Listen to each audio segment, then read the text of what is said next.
Hello, everyone, and welcome to our very first episode of Life Talks, hosted by me, Kamila Howard. I'm a mental health practitioner, but I'm also the owner of We're Divine. We're Divine is a consulting firm, coaching, and training agency, and we facilitate community conversations. We focus on unpacking the experience of race and racism, navigating cultural differences, addressing symptoms of trauma, especially intergenerational, historical, and racialized trauma, and our focus is on increasing health and wellness in Brown and Black communities. We work with individuals and organizations. Life Talks, this special episode supporting Brown and Black children and caregivers, is brought to you in partnership with Children of Incarcerated Caregivers. Children of Incarcerated Caregivers is a nonprofit agency supporting children and families impacted by incarceration. Life Talks will be aired every Wednesday at 5 p.m. until August 12th. I'm so excited for our conversation tonight with Life Talks with our three panelists from the community. Please join us every week until August 12th, 5 p.m. for Life Talks with your host, Kamila Howard. Now let's get to talking. Today we have four panelists that are going to join us in our conversation. It was really important for me in the current era of racial times to have a show that supports brown-bodied individuals, and not just adults, but also children. Being a woman of color raised in Minneapolis, Minnesota, in particular on 38th in Chicago, where Brother George Floyd was murdered, has been able to shape my perception of the world. But not only that, being more aware of the trauma that I carry of being a brown individual. And I really thought it was important to be able to share some of my experiences of healing, but also having conversations of awareness, of being aware of the trauma that we carry, of being brown and black body individuals, and what do we need to do to process. So we're gonna start the show today with a few questions that we'll ask the panelists. But before we get into our questions, I would like each individual to introduce themselves. So can we start off with Mr. Overton? Can you please introduce yourself and let me know what interests you about participating in this first podcast of Life Talks? My name is Maurice Overton. I'm from South Minneapolis, father of three. Hello, I'm Chanel Ellison, and I'm originally from Minneapolis, Minnesota, and I have been working with children and families for over 12 years. Not only am I a brown person, but I am also a caregiver, and I'm also a godmother and an auntie and a sister. So it's very important that I be involved with what's going on in the world right now. So that's why I'm here, and I'm excited to what's to come. Thank you so much for your participation today.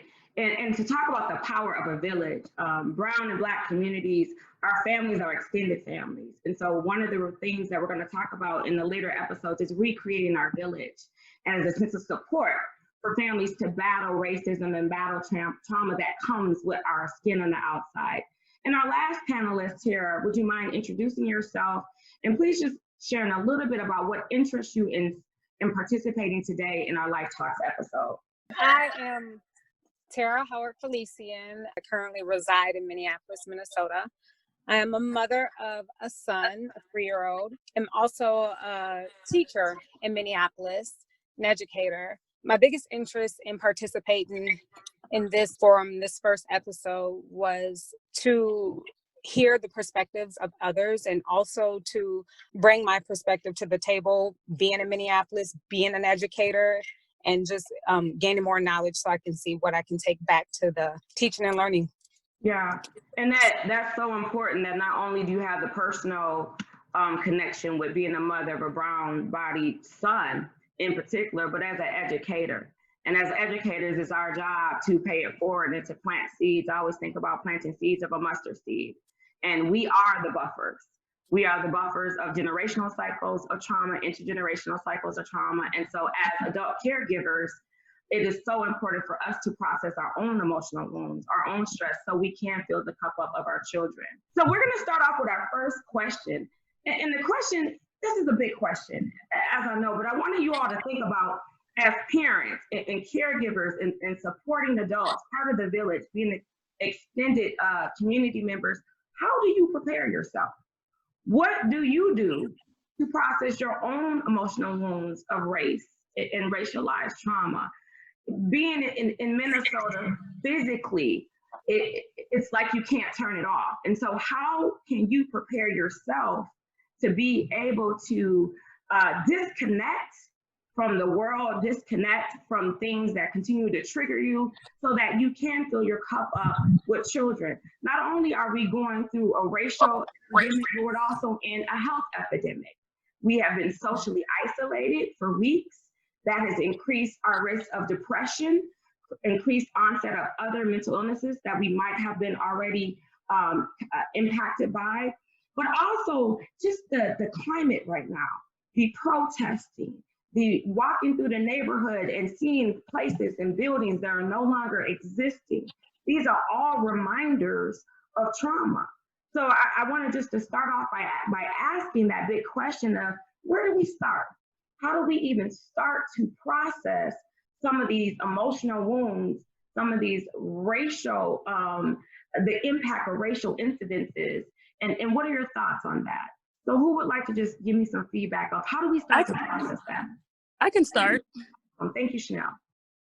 So I think just starting is just to simply just acknowledge that racism does exist. Yeah. A lot of people dodge this subject. It's very touchy, you know, like such as religion and things like that. So it's not welcome in the schools and things like that. So just acknowledging, that's step one. You know, that's make a process alone. Just us being here, having this conversation as a village, as parents, as caregivers. And then like right now, we're at a weird time where everything is recorded. You can't really, you know, it's everywhere. And I remember seeing an article saying it's a socially transmitted disease. Wow. Racism. And it can take transmitted disease. Yes. And what did you take about that? What was your thoughts about that? And I totally agree, because just seeing what's going on in the news and going onto Instagram, and I mean, it's just everywhere. Yeah. And it takes a toll on your mind, body, and soul. Yeah. So as caregiver and parents, we have to be educated, you know, and stay up to the current events, but actually reliving, we have to go back to the past and actually dig in these wounds that we never discussed, that our parents never taught us. Yeah. This is the time, you know, and they say history repeats itself if you let it. And that's exactly what's happening. Absolutely. And I think one thing about acknowledging, Ms. Ellison, is that just acknowledging that it's impacting us. That's the first start, or that we even have these wounds. So because race within itself has been taboo, we don't talk about race. We act as if we don't see color. We don't get prepared to have these conversations on a regular. So when they come up, it's usually associated with negative things or conflict. So now we leave ourselves in this space that we're not prepared. We don't have the tools, and that was not embedded in us. So now we've inherited all the negative stereotypes, the impact of racism, and we don't know what to do with it. And a lot of times, at least for me in my community, we tend to normalize it, we repress it, we encourage strength, and strength means not dealing with things. And so, like you said, the first thing is just to acknowledge race and the impact of racism, and that has been a part of our American society since the beginning. Great lead into that. Either Maurice or Tara, would you guys like to chime in a little bit about how do we start to begin to process these emotional wounds? And Ms. Ellison has leaded us in with acknowledgement. You know, you could go all the way back to, you know, just elementary school, middle school, being taught about slavery. And, you know, that's basically the first image that you're giving yourself, or that they've given us, of who we are as a person or who we are as a collective, you know? And then, like, you know, as you grow more and more into life, you know, you're, I mean, just speaking on my environment, you know, like, you know, I'm around, you know, just the inner city and things like that. It seems like, you know, things just never change, you know? And so, like, I mean, basically the first step is still to acknowledge that there is still racism. You know, like you get all the way through the segregation part, you know, and then Black history is just over, you know, inside of the school system. So, I mean, basically, I mean, like, you have to start with acknowledging, you know, the education system on, you know, what is racism, you know, who are Black people, you know, instead of, you know, just kind of just, you know, just starting it off as slavery, then ending it at, you know, desegregation, you know, which is, you know, I had it was actually my girlfriend's mom. She was telling me, she was overseas. She grew up overseas, and her father fought in Vietnam, so she had a lot of diverse friends on the military base. Mm-hmm. And she got back, you know, into the States, and you know, she was seeing that, you know, all the white kids would be like, oh, they're trying to get in our schools and get in our schools and stuff like that. And she would, you know, look around and be like, well, you know, what's the problem? You know, what's the problem with them? You know, after she's left, you know, she didn't even know that there was a problem. You know, I'm pretty sure she knew there was a problem, but she didn't know how deep it actually really was. And I didn't know how deep it actually really was until, you know, I got older in life, you know. So I mean, I can't even, you know, go over what Chanel said. Is I mean, the first step is to actually acknowledge that, you know, there is still racism in the world, and certain people of certain colors still look at Black people in certain ways. And I mean, it's not just white people; it's all types of different ethnicities, you know. So you know, I would just like to add on to what she said, but that was basically the truth. I can't go no farther than that. You know? Some of the things I also heard you said is like the lack of knowledge that are not embedded in our schools. And I would love to get next Miss Felician's intake on that. But I remember being in school, we didn't learn about self. And even being born and raised in Minnesota, growing up in the University of Minnesota, I had to get a minor in a degree in order to learn about me, to learn about my history, and not necessarily slavery, but even the positive things. To even see a teacher that looked like me was rare in my elementary school. And so being able to embed that in our everyday systems is one thing that kids need to see us in all walks of life. And I think it's really, really important, in particular in cities like Minneapolis and Minnesota, where our percentages of brown and Black individuals are less than white people. And so it's really important to see positive images of self. So not having that, not even having that around you, and then acknowledging pain that you didn't even know that you're carrying, right? So if it's not coming from internally, you're not recognizing it within yourself. We've been able just to carry this on and survive. And as a community, I know we can survive, but I want to move us out of a state of surviving to thriving. So before I ask you, Ms. Felicia, your ideas and thoughts, I just wanted to point out this picture I had put on the screen, and it came from Tupac Shakur's song, and he's a lyricist from the 90s, but he called it The Rose That Grew from the Concrete. And if anybody that's heard any of my speeches or talks or seen me as a trainer, they know I often use this as an analogy to our willingness and our ability to thrive and survive, and the resiliency that we have in the African American community. That this rose somehow has broken through this hard barrier, that this rose has this will and this tenacity to thrive. But oftentimes it's just one rose that makes it. And I've had some clients, as I show this slide, say, well, what about the other roses that are underneath the concrete? What about those that did not make it? And oftentimes we look at this rose and we see its will to thrive and that it made it, but we don't notice its damaged petals. And the rose doesn't even notice its damaged petals. So if we take it to our community, we are roses. But instead of having that one rose survive and thrive, I want a garden and I want them to blossom. But we need nature, we need soil, and we need these barriers removed. Not that we just have more resiliency to break through the barriers, that we actually start to remove some of these barriers.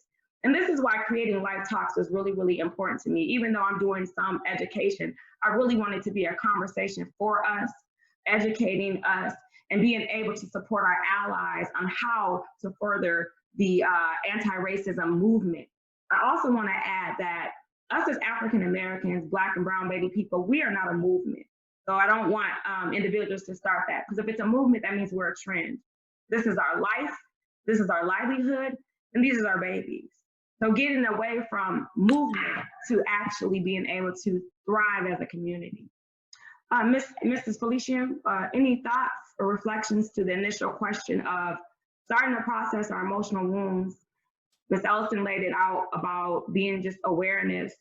Mr. Overton laid it out about, again, awareness and lack of education, especially in our school system. So what are some of your thoughts? I echo definitely what both of them said, the awareness and acknowledgement, and therefore the lack of education that follows that. Being in the school system and thinking through the processes of undoing some of this, the one thing that I think we have to think about and that we have to have, and one thing that I have, is boldness. The boldness has to be there, and the willingness to disrupt the cultures of white supremacy.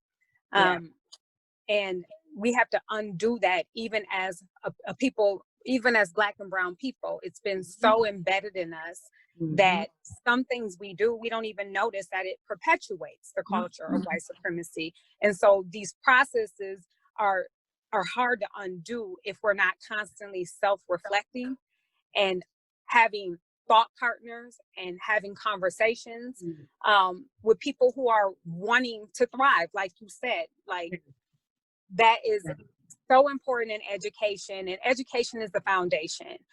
We talk about abolishing teaching practices, and that is so important if we are to thrive as Black and brown people. We have to be willing to stop and let some things go. We have to be willing to adjust again and start new, and say, a lot of the things in the school system that has been taught, it's definitely parallel and it's a mimic of our prison systems and our systems that are governmental systems. And none of those things, like education wasn't created for Black and brown bodies.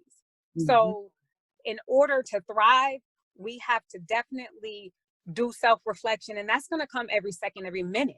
We're going to constantly have to do that. And we definitely have to be disruptors of systems, and abolish things that we know don't fit us.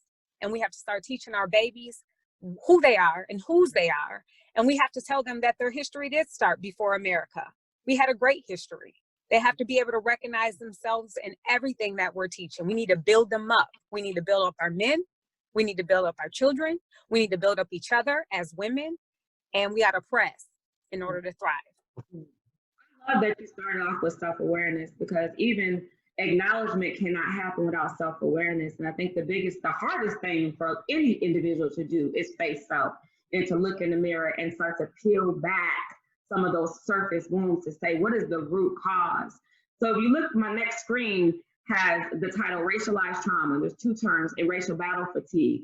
And thinking about what all of you guys have said, it starts with naming it. I know until about 3 or 4 years ago, I did not have a name for what I was experiencing. I was a very successful professional. I climbed the career ladder pretty fast.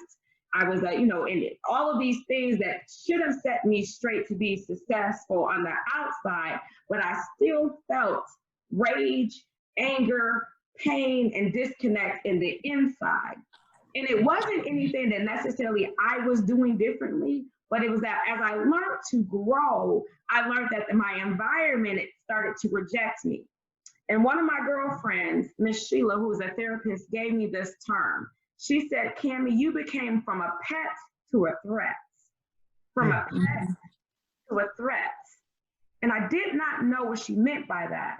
And as I thought about it, I had so many mentors pour into me when I was that traumatized individual. I had my mom passed away and get sick at an early age, and I would have these mentors. Most of them were Caucasian white women, provide for my education. So they would give me financial aid and resources, become my mentors when I needed to have reflective supervision. But as I started to grow into my career, I learned that our relationships started to shift. And as the more skill sets that I grew, I all of a sudden became a threat, because I started to supersize some of their skill sets. And that started to internalize in me so much that in my 20s, I got arthritis over 70% of my body. And I didn't know where it came from. So I want to just introduce these two terms, and then I want us to kind of talk about this. So the first term is racialized trauma. And when I learned this term, I said, it makes sense. As a mental health practitioner, I'm trained to notice trauma symptoms, especially post-traumatic stress syndromes, things that of trauma and stress has been accumulated over time. But what I did not learn in my schooling, through my mentorships, that racism, the accumulation, the impact, the experience of it, the witnessing of that, my body is internalizing that too. And there's a term for it. It's called racialized trauma. But yet it's not acknowledged in any of our diagnosis books. We don't give the words to adults. We don't use it. So we ignore it or we don't acknowledge it. And it makes us, brown-bodied individuals that's being impacted, feel like we're making these things up. So now we blame ourselves instead of blaming the outer environment. Some of the symptoms of racialized trauma is these reoccurring thoughts, avoidance. It literally mimics PTSD, but it's all deriving from you being a brown or black-bodied individual and how the world has rejected your brownness and treated you differently. And when that is unresolved, it leads to a term that I most recently found called racial battle fatigue. Racial battle fatigue. And that's where I feel like a lot of us are at in the community, is that we're exhausted, we're depleted. It's been years, hundreds of years, and we've passed down generations of trauma with little disruption. We've also inherited it as people of color. And so now we've given to a place that we're just existing. I'm not even gonna say some of us are surviving. I feel like that we're existing. So I gave you guys these two terms. I just wanna know, have you heard it? And now that I gave you a name for it, so now we can name it. And when I think that we can name it, we can start to make sense of it. And that's where we can start to acknowledge it, start to have supportive partners, like you said, Tara, start to talk to our communities and our young children about it. And we can start to frame and tame it. But we've never had a word for it. So just thoughts. Anybody have any thoughts or reflections of racialized trauma? Have you experienced it? What does it look like in you? And now that we have a word for it, what's next? The PTSD.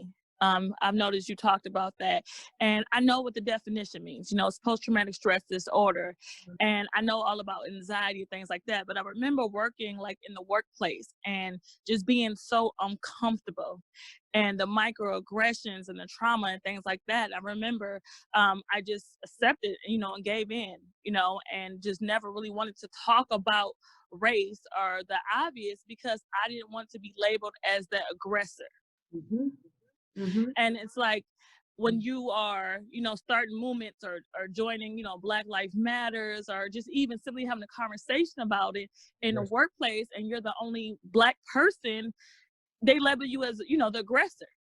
You know, you're aggressive, you know, and things like that. So I remember just being so uncomfortable being on edge, you know, where I didn't really want to speak. I didn't want to be too obvious. I didn't want to, you know, give ideas. I'm like, okay, well, I don't want to be the only Black person, or that kind of sounded Black.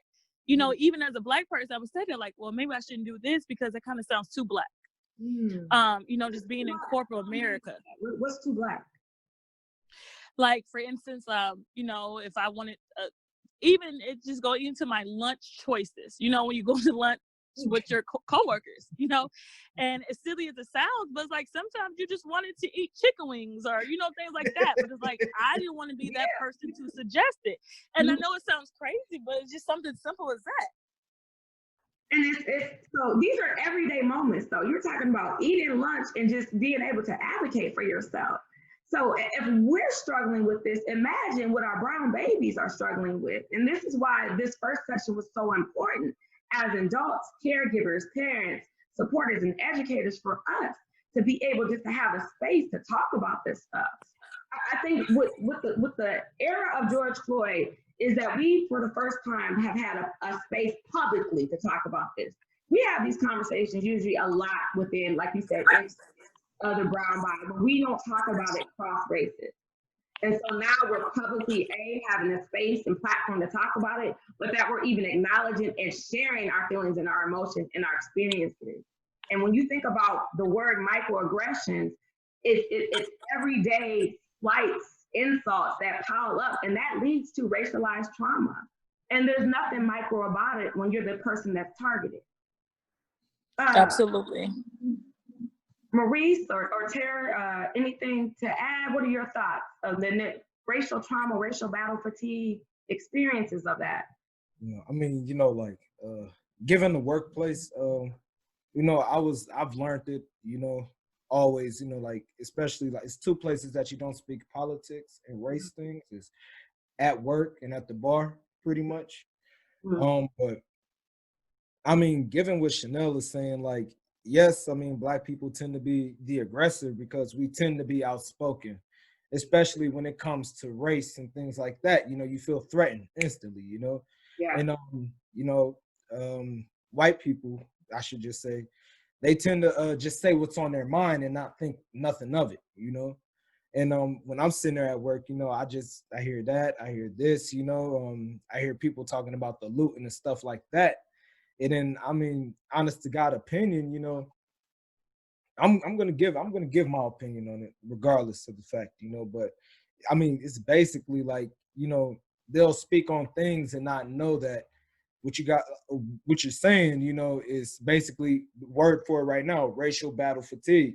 I'm sitting here listening to this, and I mean, like, I don't have nothing to say because I don't want to say anything. You know, I'm tired of it at this point. You know, they want to ask you your opinion, and it's basically like, I mean, you know, it's another black male getting shot. You know, at this point, you feel me?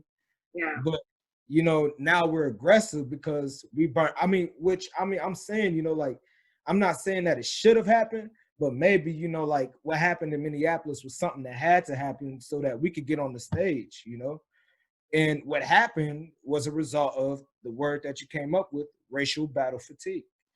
You know, so I mean, that's basically what I see out of it. You know, racial trauma, all that.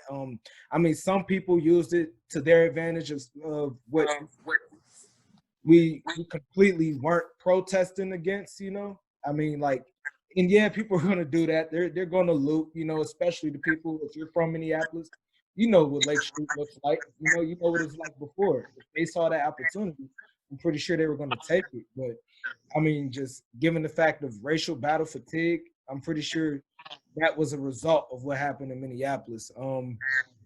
And plus, the whole world saw it. You know, that video, it still gives me chills to this day. You know, and when I seen all those people marching down Hiawatha, you know, I started to cry a little bit. I was sitting in my living room, you know, watching it on my TV. Like, it was just like, yo, like, this is going on in my backyard. I mean, I live right off of 38th, you know, so I heard it, you know, I heard them marching down the street, you know, so. You are there. You're not, it's not like you're experiencing distance, but you're actually there. And Yeah. I think it also makes a difference that we're not aware that it does feel like a battle, because it is on the outside.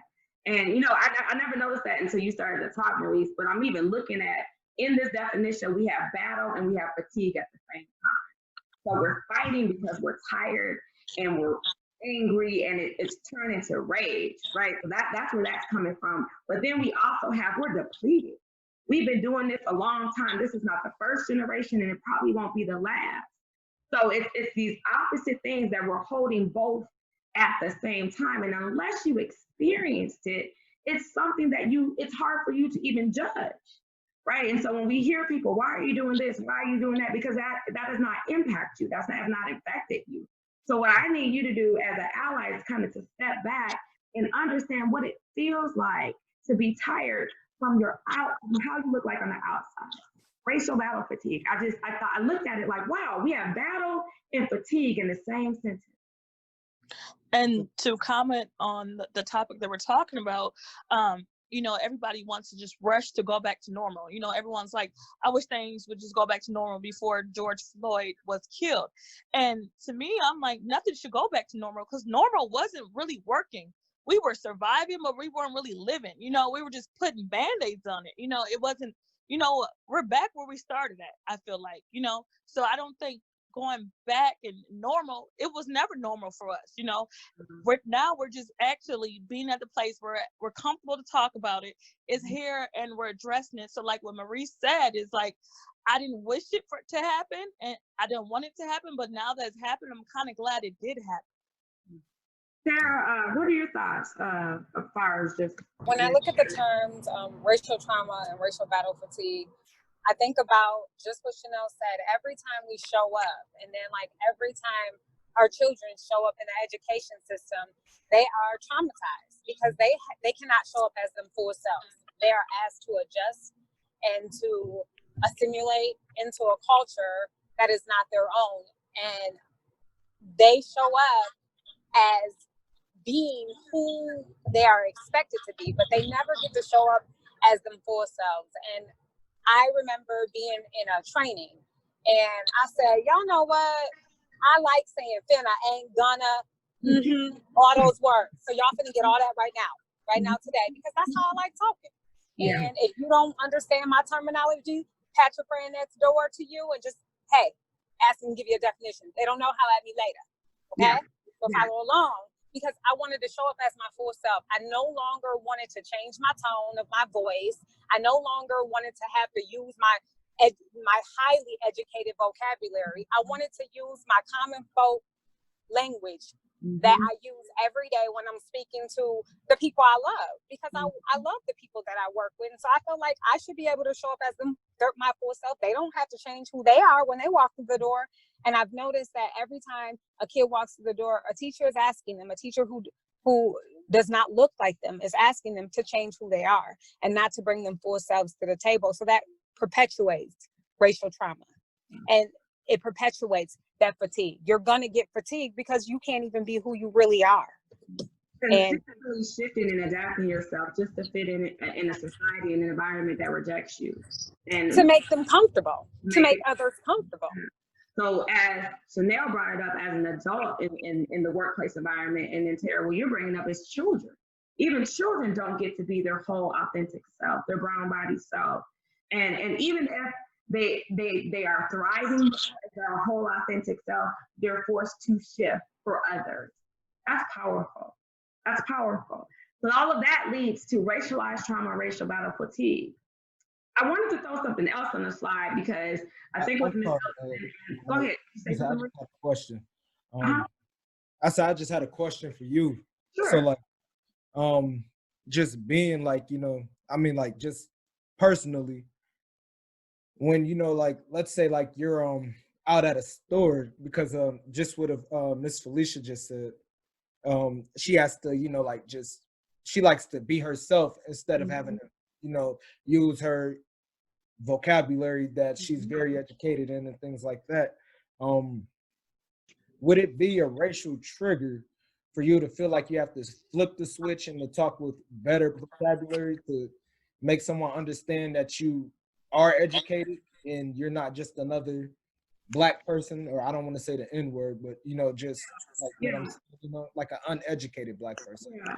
How we define triggers and how each person gets triggered is different. So trigger usually is something, the emotional reaction that comes from a negative event or experience. Okay. And what we say is either code switching, which is what everybody kind of does. Even like when you're talking with children, it's going to be different than I'm going to have a conversation with an adult. Because if I have the softer tones and I use more childlike languages, they're able to perceive that better. Now that's code switching. But what we've been talking about is totally shifting and adapting yourself on a consistent basis so others can be comfortable. The choice is yours. However, what I've learned is I'm no longer willing to risk my health or myself to make others comfortable. So I live, eat, and breathe in my authentic self. I talk like this, whether I'm in a boardroom, whether I'm presenting, where I'm at Target. I have found my baseline and my anchor, and that has worked for me. But it was a journey. It was a journey to being rejected. It was a journey to even thinking about how I should wear my hair when I'm going to professional meetings, or if I'm working with funders or legislation. How are they going to look at my attire? All of these worries, just so others could be safe. And so I had to have that talk with myself to say, I am good enough. I am worthy enough. And no matter if I use Ebonics or slangs or my Southern dialect, I am still a professional. I'm still educated. But that is something that I had to build in self. And so I don't know if that's answering your question, but it's an individual choice. But I want us to grow as Black and brown-bodied people to love our authentic self and to stop shifting. And I think, right, you just said it, like we have to love our authentic selves. And if we can't do that, how can we expect others to do it? We can't be loved and it be pick and choosing. I mean, our colloquial language that we use, they've taken and made billions off of it. I mean, look at McDonald's. I'm loving it. We are the G droppers in our culture. We drop the G. Yeah. So, and they made billions off that slogan. And so, and that's the way we talk. We say, at least I know I do. I don't say I'm loving it. I'm loving it, So, so when I think about that, you said it, we have to be able to love who we are and bring that to the table. Doesn't mean we're undereducated because we have different dialects. most of the people that I talk to speak very colloquial language. It just doesn't sound like my language. It doesn't sound like my 400-year-old grandmother's language. You know what I'm saying? It doesn't sound like that, and that should be okay. Yeah. It should be okay, and it should be accepted. And like, take one of their poets, William Wordsworth, who said the common language is okay. It is okay because people understand. The goal is to communicate. Do you understand me? If you understand me, then we going somewhere. If you don't, then I'll break it down for you. But other than that, what should it matter? You know, if we're understanding each other. Who says it's okay? So we have, you know, the normal language or what's right and what's wrong, and who has made that rule. And we've allowed those of privilege and power to make the rule of how we're supposed to show up culturally. And we don't even realize that we perpetuate that rule. I just put a slide up that says post-traumatic slave syndrome. One of my favorite starter books. I really suggest any brown-bodied individual in particular, but African Americans, to pick this book. Dr. Joy has been able to tell us why we are showing up the way that we are showing up. And like Ms. Felician has said, our history started before slavery, but a lot of the behaviors that how we see ourselves, see each other, are resulting from slavery. So even that lack of, that I am worthy, that lack of identity, these self-destructing behaviors that we see going on in our community now, it's resulted from post-traumatic slave syndrome. That was before even racialized trauma. So what Dr. Joy did is she did surveys and research of hundreds of years of the impact of slavery and how African Americans are continuing to perpetuate it. Not even just privilege and those in power, but we're continuing these behaviors. And so until we recognize it, acknowledge it, knowing that some of the behaviors have been passed down from slavery, and it leads us to racial trauma, leading us to where we're at now, racial battle fatigue. So now that we're here, now that we're naming it, what's next? What do we do next? Is our thoughts. Any thoughts about just those three terms? Because I know they're fairly new to people. I'm gonna go back to the slide of racial post-traumatic slave syndrome. But when I first heard it, and I started to do the talk with African American communities and Black American communities, we rejected it.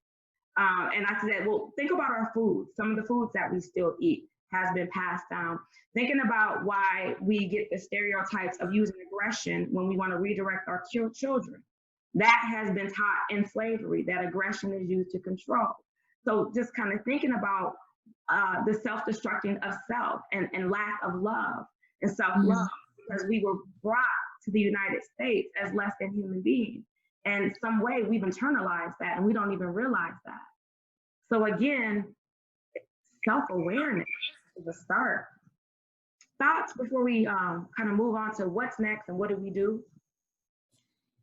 From anybody?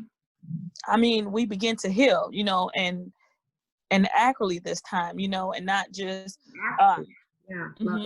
because like I said again, you know, like we're here again. So that means, well, we did in the past, it didn't work. Yeah, laws have got passed, civil rights and things like that. Like, yeah, we are free. You know, we do have rights, and, you know, we even we have the Black president, you know, so we have made improvement. But then again, we're back where we started. We're here again.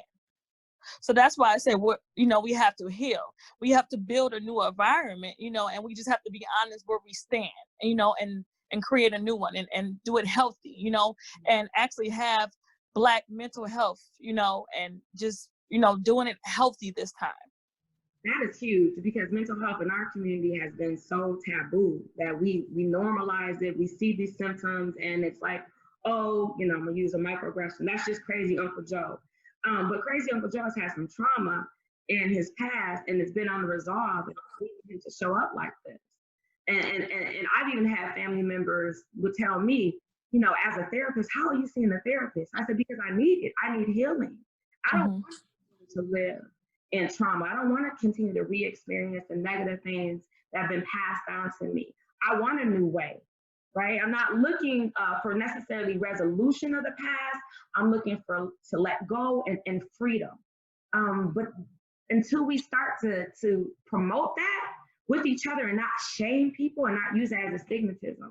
So I love that you said healing right, healing effectively, creating a new way. Yeah, because we have a vacant esteem. Mm. We were, that's been passed down, to the children through parenting and things like that.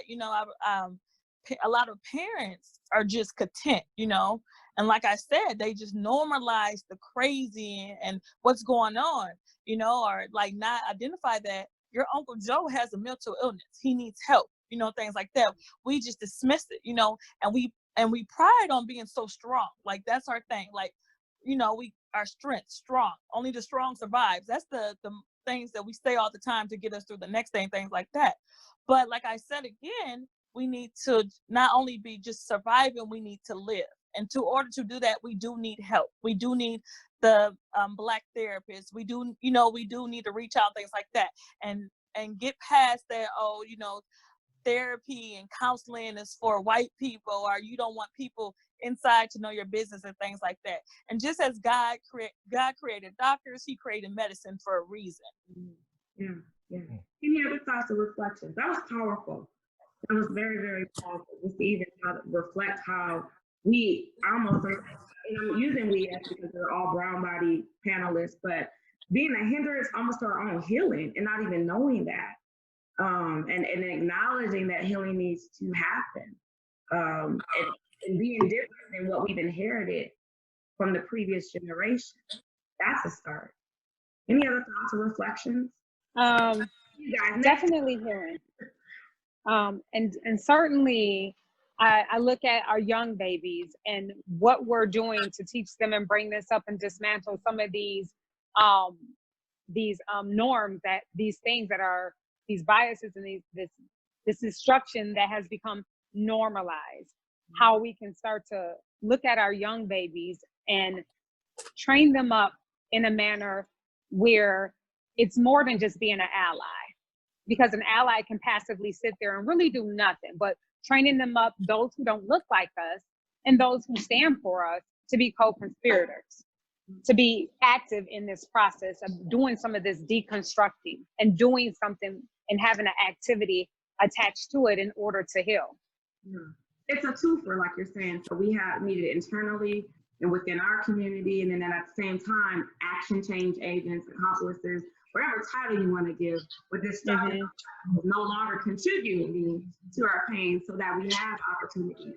And it just made me think of, before I go to you, Maurice, if you have anything, what Chanel and Tara has said is that naming is so important, because in some of our households, we're not even allowed to feel. I've heard parents say, well, what you mad for? You don't pay bills? But I'm angry. And so now you're forcing me to repress my feelings that are naturally that I need to heal and to be able to handle and learn how to problem solve. But because we're not allowed to show emotions in this household or express ourselves healthy, we don't learn how to do that. So now we have our brown babies, especially our young boys, grow up to men, and when conflict and problems cause, they either internalize it or externalize it, because they have not learned to cope with it. We have not been given words or permission to even feel in our household. And that's very common in our brown and Black households. Even talking about emotions or feelings, or allowing those that identify as male gender to cry and not shaming them for that. Maurice, only one that identifies as male on the line. Just any thoughts about that? Naming our experiences and kind of what we're taught at home? I mean, basically, just going into, just being a Black male,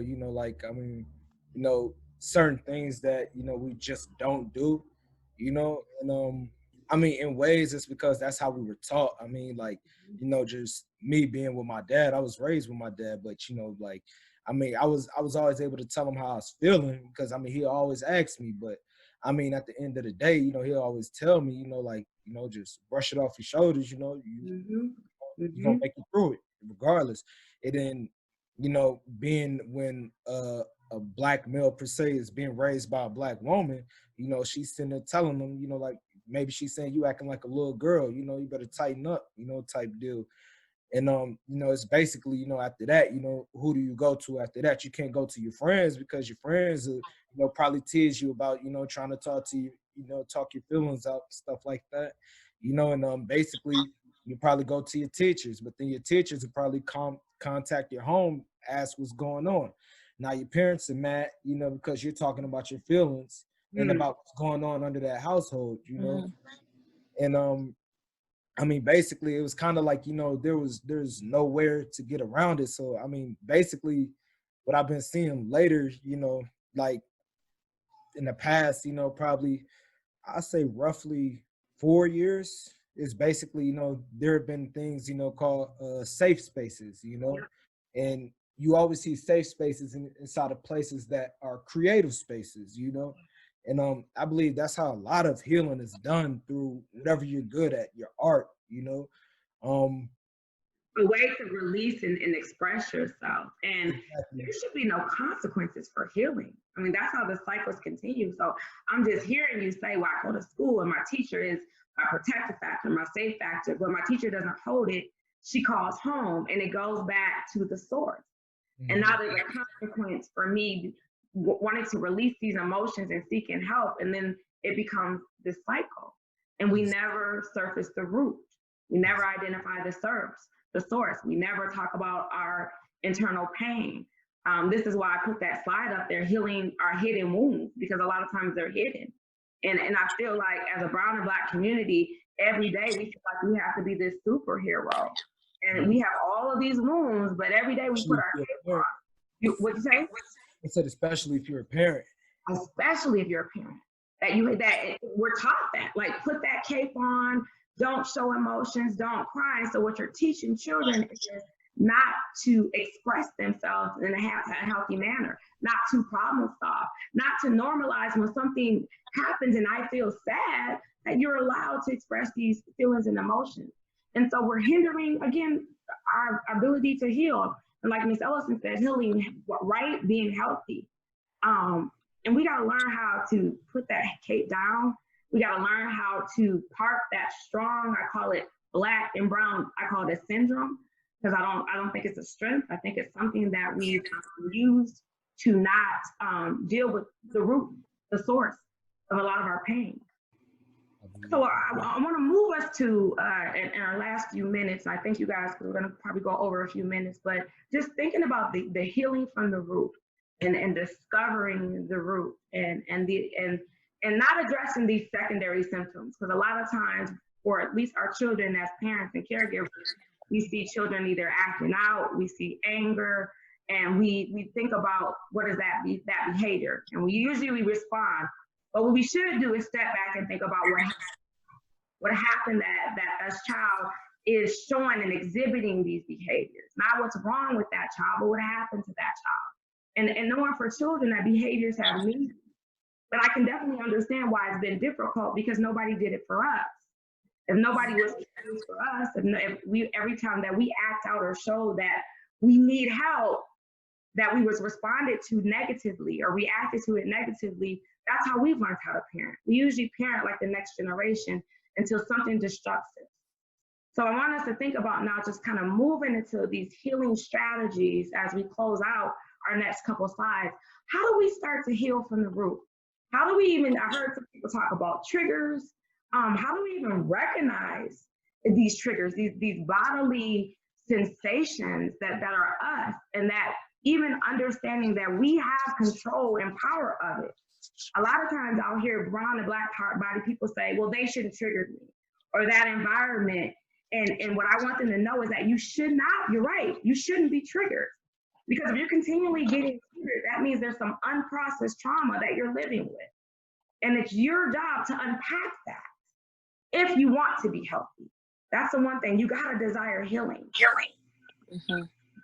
So let's talk about that a little bit. Thinking about healing some of our emotional wounds, some of this invisible trauma that we talked about, even talking, even having conversations like this and normalizing it. Up on the screen, I put Miss Maxine, reclaiming our time. And that's just taking ownership of your body to say, I do have control. I cannot control what happened in the past. I cannot necessarily control the event, but I can control my responses. And what do I need to do to start the process? So we talked about acknowledgement. We talked about naming it. Now we're digging. Now we got to understand and asking ourselves, when we are getting triggered and we're in these situations, who do we want to be in that situation? How are we feeling? And who is in control?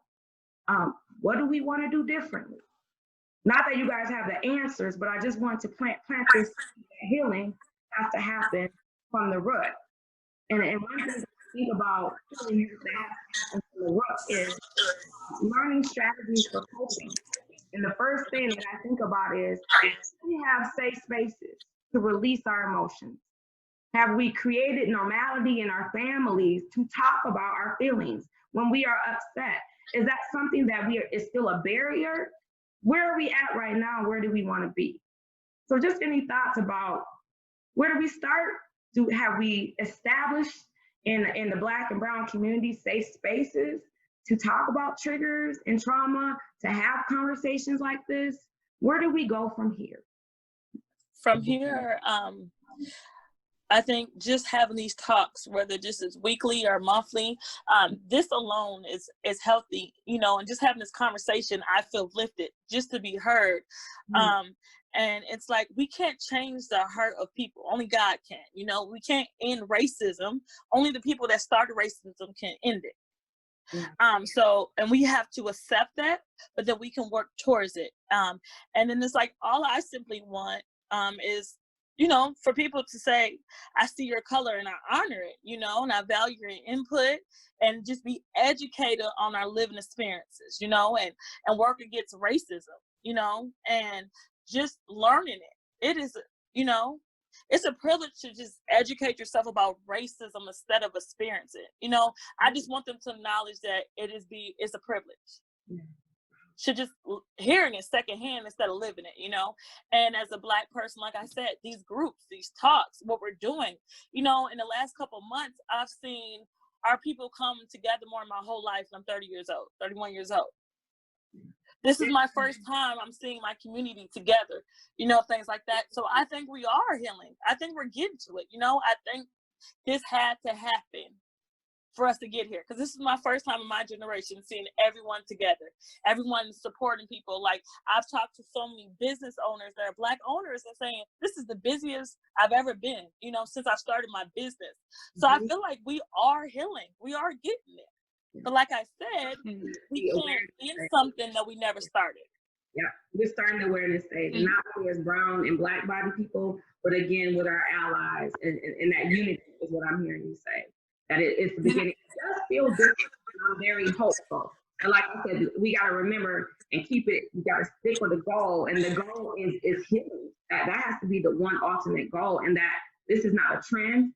This is not a movement. This is our lives.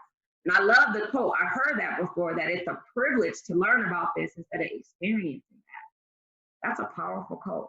That's a powerful quote. And I think to add to that, we have to, those of us who have resources or have access to resources, you don't know what you don't know. So we want to make sure that we are, in order to start to heal, one of the strategy is knowing, one, that you need to heal, but then how do you get access to those resources and connecting and getting those adequate resources? Some people need therapy and they don't know that they need therapy, or they've never considered it, or insurance is an issue. How do we connect those people to the right people so that they can start to work through some of this healing? And so that's one thing, resources, but also being willing to hear somebody who loves you tell you something tough about yourself, and you being able to say, I can receive that, but now what do I do? Or I need help to undo something. Unlearning some of these behaviors that are embedded in white supremacy culture. You know, like really being able to listen to your brother or your sister say, dang, like I see this in you, and saying that was tough, but how can I come up out of that so that I don't keep passing that down to my child? Because like you said, this is history, which is one reason why when you go to the health doctor, they ask you, do you have a history of diabetes, heart disease? I always tell them no, because I don't eat like my mama or my grandmama. No. So that's the same thing, taking and undoing some of these taught behaviors that we know are not healthy for us as women, men, and children in our families. It will not help propel us forward. So being able to have those people that help you heal with resources. I love that you have resources. And I always think like 211 in any state that you're in, you can be able to call them for help and find resources. There are also listings in any kind of social media of brown and black therapists if you want more cultural specifics.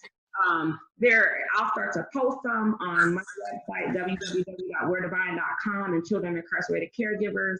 We consistently give resources. It's out here, but like you said, you have to want to heal.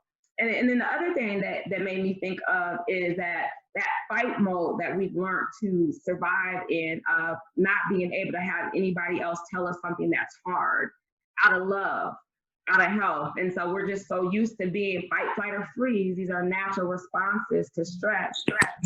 Read this quote. It says, if we are immersed in issues of marginalization, we continue to see the world exclusively through a marginalized lens, we unconsciously seek marginalized experiences. So what it means is that marginalization, that trauma, that anger with me, the experiences that I put myself in are going to mimic that, and we don't even realize that. So the lenses that we view the world is usually the situation and experiences that we seek out, and that's unconscious. And we don't even know that. Anything to add, Maurice, before we talk about moving out and starting to heal and process? I mean, well, I was kind of just going into that right there. I mean, basically, what I'd say is, because I'm looking at this slide right here.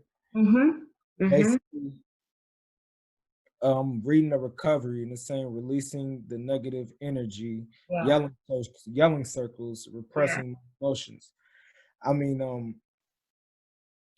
a quote is like, the tongue of the wise brings healing, So basically, we should start eliminating, the ways that we talk to each other. Basically, is what it's saying right here. That goes a far, far, far, far, far way. The way that we talk to each other. Like, I mean, basically, like us talking to each other in a regular manner, us not, searching for something out of each other, shouldn't nobody be entitled to anybody anywhere on this earth. But also us basically calling each other the N-word, women calling each other the B-word, like you better say that. Words have so much meaning, and it stands was like, and then when we expose our children to that, they're around and they mimic that, right? Yeah. And go ahead, Mr. Reed. Were you gonna ask more? I'm sorry, I interrupted you. Oh no, you're fine. And basically, eliminating that word toxic out of our vocabulary. We need to stop calling ourselves toxic. That's just a huge no-no. Like, we can't control some of the things that we've been taught, but that doesn't make anybody toxic on this world. It's basically what you've been taught, And now that we continue to call ourselves toxic, it's basically like you being in a relationship with somebody, you don't want to work it out, so you continue to just call the relationship toxic. I mean, why are we together if, we were just going to be toxic? I just that word toxic. But I mean, just going back to that quote, the tongue of God brings healing. It's about starting with the way that we talk to each other, basically. I mean, I believe that, just a simple hi and bye could, make anybody's day. It's kind of like when you're talking respectful to an old person at a nursing home, they tend to call you the most respectful person that they've ever met, and they just want to see you all the time, every day, just because of your tongue, the way that you address yourself, the way that you address them, it's basically, like you say, self-awareness, like you're aware of yourself, you're aware of them, you're aware of this person, you're aware of how they feel, that shows a lot when you're talking to a person, I believe so. Yeah. And I think how we start that is, like I have on this screen, I talked about my own journey of moving from out of survival mode, because I walked around full of angry and holding justice. I was literally a walking trigger. And I said I was successful, but I was successful with secrets. And I had to learn how to rechannel my energy and letting go. And I think a lot of us think letting go means giving up. No, it means letting go of being destructive to myself and being destructive to others and those that look like me. understanding that rage is collateral damage from our trauma. And so I need to let go of that. I need to rechannel my energy. And the only way I can do that for me is to be able to release it. So I had listening to a podcast, and this individual talked about yelling circles. Well, my way of releasing my negative energy is I love boxing. Yoga is for some people do meditation. But for me and a lot of our brown-bodied children, we got to release it. We got to get it out. We got to physically get it out. There is a school in North Minneapolis, I think Lucy Laney, and the brother created a boxing gym inside. And so many of the suspensions have went down. So many of the kids learned to regulate themselves social emotionally because they learned to structure their feelings and their emotions. They were given permission to release it, let go of those self-destructing behaviors. And once we've done that, then we can start to reframe it, those naming, that acknowledging that we said, and then we start recovering. But this is a process, and we all got to be on this journey together. And we all got to realize, acknowledge that we don't want to be in survival. We want to thrive. And the other thing I think about is reestablishing our village. I think as a young man, Maurice, she said, "How do we talk?" And when I'm more intentional of queens and kings, and especially in our young children, that you're beautiful brown skin and that you come from royalty. These words are so powerful, and that we need to speak goodness into ourselves and exchanging that. I love that as a culture, how we see our elders. Well, just imagine everybody else in every exchanging as elders. And so reestablishing our tribe and our village, because as brown-bodied people, we are communal people. And as human beings, we are to exist, humans have to exist in the context of relationships. And so we've forgotten that. We've inherited this individuality type of culture, and that's not who we are. We are tribal individuals. So reestablishing that. So I just want to show, before we talk about our last minute, some books that I've ordered. Just, I love one, I don't have it there, but it just talks about the self-identity as brown girls and loving our ethnic hair. ABC, I Love Me, as another children's book for kids. It has different letters of the alphabet, and how to put positive affirmations into self. This is a local brother out of Minnesota. He wrote the book, My Grandmother's Hands, and is Resmaa. He talks about us as adults working through this, what he calls dirty pain, that racial battle fatigue, that racialized trauma, so we can understand clean pain, going back to that releasing, recovery, and reframing. But remembering that we have to do it together. And we got to be on this journey, and it's a journey. And the one quote that I want to leave you all with is that the work that we do is not a destination, it's a journey. And it's these different experiences.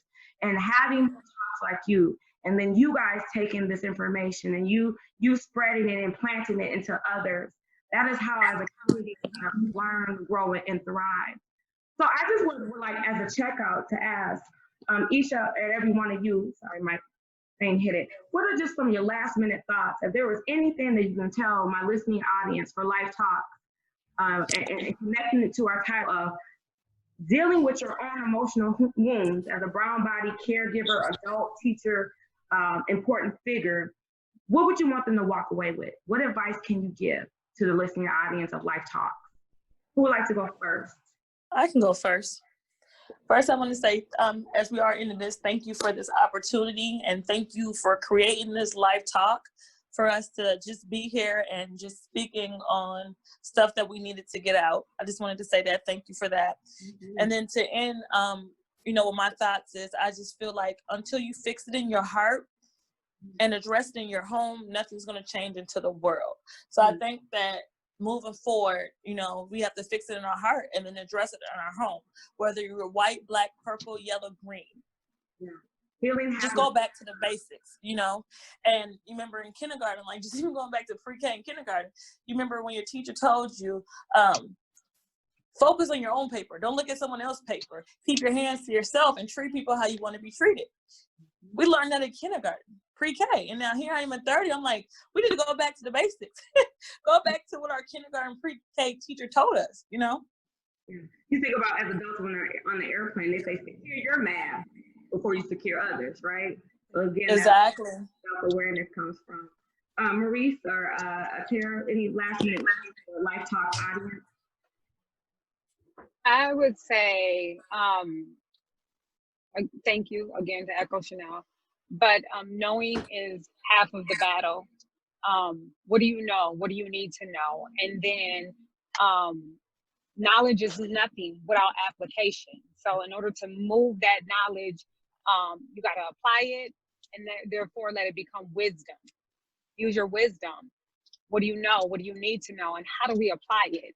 And why? Make sure that whatever you're doing, that it's edifying to you, edifying to someone else. You always want somebody to be able to come and pluck off your tree and eat from your tree. Faith without works is dead is the quote that makes me think of when you said that. So I thank you for that contribution. And last but not least, Mr. Maurice, who would you like to leave us with? Life Talks audience. I mean, yeah, I would like to say thank you, just for having this opportunity. And I mean, basically, just to say that pretty much, like what's going on around us, this is only the beginning. We have to just stand strong with it, keep on going. I mean, in other words, like we can't just let this be, another, this happened, and then we just sweep it right up under the rug, and pretty much, it's not the things around us that's holding us back. It's just the things that's controlling our minds. That's that's all I can leave us with. Beautifully said. Beautifully said. I just want to thank my panelists and participants today for joining our first episode of Life Talks. You can check us out. Our first episode will be aired July 22nd, 5 p.m. on Facebook Live. You should also check us out at we'redivine.com, WEREDIVINE.com. And I thank you to the partners of Children Incarcerated Caregivers. We will also be posted at that website. Again, Life Talks will be a short 4-series episodes supporting brown and Black children starting July 22nd, 5 p.m. Thank you so much for your time today, and continue to build great and build futures. Continue to love thyself. And remember, as adults and individuals, you cannot fill others' cups without filling yours up first.